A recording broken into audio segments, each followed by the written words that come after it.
It has become a routine for the head of state to communicate frequently on social media, particularly on his Facebook platform, something unusual to most Cameroonians. If people have been complaining about President Paul Biya, it's because he has been too silent, and he would speak to the nation only about twice in a year. We all know the 31st of December, and then he will also speak to the youth on the eve of the 11th of February, and then in between he might throw one or two things, and then there will be total silence in between.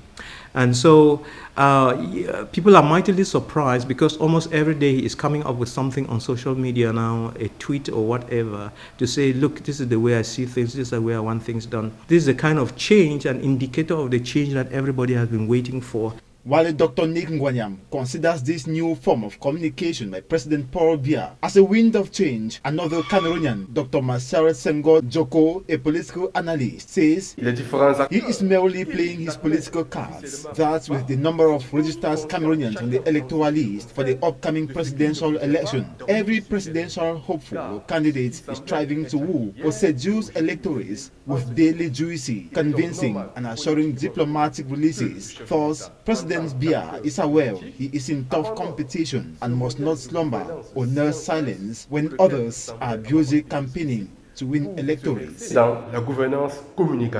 If President Biya decides to communicate on social media to Cameroonians, then the third option of leadership that entails elimination of all members of the ruling regime who failed to communicate frequently for the head of state with those who can do better through other platforms, according to Dr. Nick. The new government of the Third Republic would be communicating like this. The president will be communicating almost every day, either by television, by radio, by social media, or by whatever means.